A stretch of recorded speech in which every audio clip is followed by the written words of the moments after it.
विमानतळाला दिबा पाटील. पप्पा हे दिबा पाटील कोण होते? अगं आगरी कोळी समाजाचा लय मोठा माणूस होता, ज्याने आदिवासी, शेतकरी आणि स्त्रियांसाठी खूप मोठं काम केलं. मग आपल्या आगरी कोळी समाजाचा क्रांतिकारक पण असेल ना एखादा? कोणाला माहित. मला फक्त एवढंच माहित आहे की मुंबईत आगरी लोकांच्या खूप जमिनी होत्या.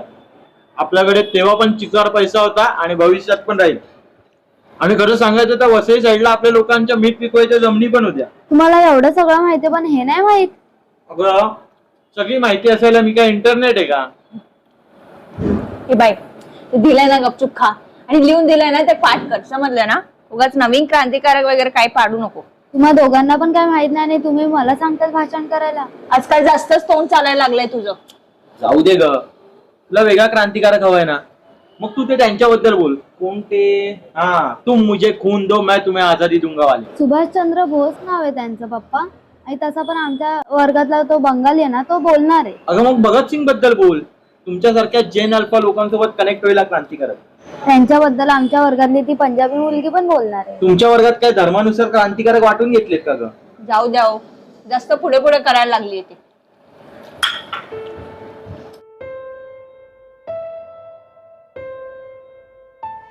काय गरज होती एवढं बोलायची?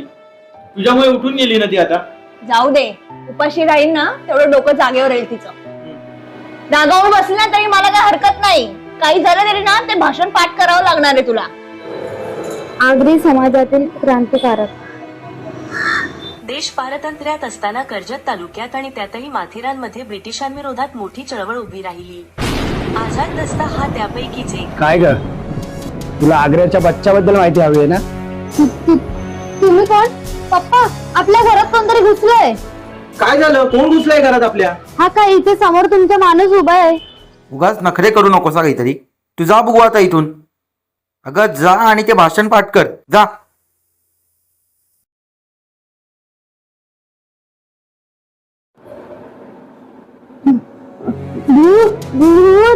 घाबरू नकोस, ती भूत वगैरे नाहीये.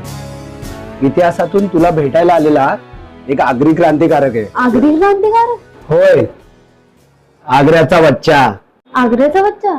असं कुठलंच नाव आमच्या हिस्ट्रीच्या बुक मध्ये नाही. कारण इतिहास फक्त पुस्तकात नसतो, तो इथल्या मातीत असतो, आपल्या माणसात असतो. आपण फक्त तो जिवंत ठेवावा लागतो. ये बसून बोलू.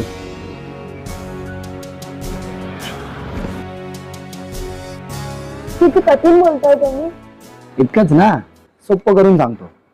पुस्तकात जरी नाव नसलं ना तरी आपल्या लोकांनी आपल्या माणसांना विसरायचं नसतं. अहो, पण आमच्या जनरेशनला तुमची गोष्ट कोणी सांगितलीच नाही तर कळणार कसं? म्हणूनच तर आलोय मी. चल तुला एक गोष्ट सांगतो. आईसारखं बोरिंग सांगायचं असेल ना तर सांगू नका. बोरिंग? अगं माझी गोष्ट ऐकून इंग्रजांनी सुद्धा डोकं धरलं होतं. म्हणजे? सांगतो, पण एक अट आहे. काय? मध्येच ना मला होमवर्क करायचा आहे, मला रील्स बनवायच्या आहेत, मला भूक लागली आहे, जेवायला जायचंय, यातलं काही एक चालणार नाही.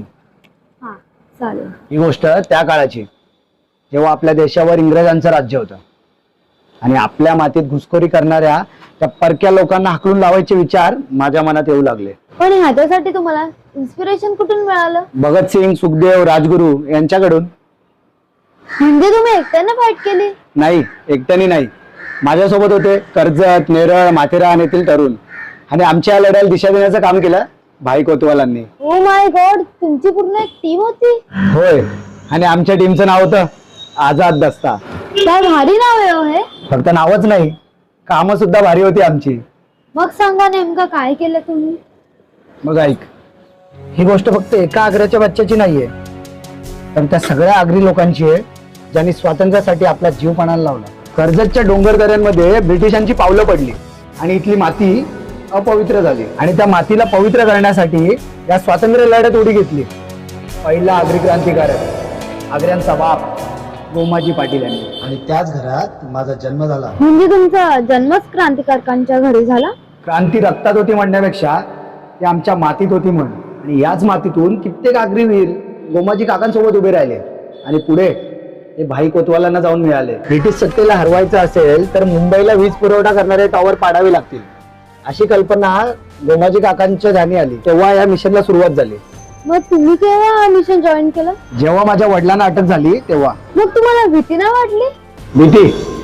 अगं पोरी, भीती हा शब्द आग्र्यांच्या रक्तात नसतो. म्हणूनच मी आझाद दस्त्याच्या कामात सामील झालो आणि वीज पुरवठा खंडित करण्याच्या कार्यात उडी घेतली. हळूहळू आम्ही कर्जत ते कल्याणमधील खूप टॉवर तोडले आणि अशातच ब्रिटिशांनी आम्हाला अटक केली. म्हणजे त्यानंतर तुमचा गेम ओव्हर झाला असेल ना? गेम ओव्हर नाही ग, खरी लढाई तर त्यानंतर सुरू झाली. म्हणजे ब्रिटिशांनी आम्हाला पकडलं, दबाव टाकला आणि आम्ही कोणाचं नाव नाही घेतलं. मग तुम्हाला मारलं नाही कोणी? मारलं, धमकावलं सुद्धा. पण तुला तर माहितीच आहे, आपल्या माणसांना धोका देण्याची परंपरा आग्र्यांच्या रक्तात नाही आणि ज्याने दिला तो आग्री नाहीच. ब्रिटिशांना वाटलं आम्हाला पकडलं तर हा उठाव थांबेल, पण तो थांबला नाही. मग मग मग आग्र्याचा बच्चा पकडला गेला. पण मला कैद करणं पण आयऱ्या काम नव्हतं, कारण सह्याद्रीचा वारा, वाघ आणि आगरी यांना कैद करून ठेवता येत नाही. झालंय तसंच. मी ब्रिटिशांच्या हातावर तुऱ्या देऊन निसटलो. आणि त्यानंतर भाई कोतवालांसह आम्ही मुरबाडच्या सिद्धगडावर जाऊन लपून बसलो, कारण सिद्धगडाची जागा आमच्यासाठी सुरक्षित होती आणि किती काही झालं तरी ब्रिटिशांच्या फौजा तिथे येणार नाही हे सुद्धा आम्हाला माहित होतं. पण थोडक्यात घात झाला. इंग्रज अधिकारी त्या जंगलात शिरले आणि त्या गोळीबारात माझा मृत्यू झाला. त्यात भाई कोतवाल सुद्धा मारले गेले. पण मरतानाही आगरी समाजाची मान खाली घालू दिली नाही, कारण पाठीत नाही छातीत गोळी घेऊन गेलो. इतकं मोठं काम केलं तुम्ही, तरी समाजाला तुमच्याबद्दल माहित नाही. मी उद्या तुमच्याबद्दलच बोलणार. अरे वा, पण भाषण करताना माझ्यासोबत बाकीच्यांची नावं घ्यायला विसरू नको. डोंट वरी, मी इंग्रजीतून असं भाषण करेन ना की मला पहिला नंबरच भेटेल. इंग्रजीतून? हो, इंग्रजीतून. इंग्रजीच्या शाळेत मराठी बोलायला चालत नाही. काळाप्रमाणे बदलावं लागतं म्हणून तर आपली भाषा सोडायची हे काही नाही. उद्या तू शाळेत आगरी भाषेतूनच भाषण करणार. पण मग टीचरने मला नंबर नाही दिला तर? अगं, आपल्या आगरी माणसाला नंबरची गरज नाही. आगरी काल पण 1 नंबर होता, आज पण 1 नंबर आहे आणि उद्या पण 1 नंबरच राहणार. चल येतो मी. अहो, पण तुमचं नाव? आग्र्याचा बच्चा हिराजी सोमाजी पाटील.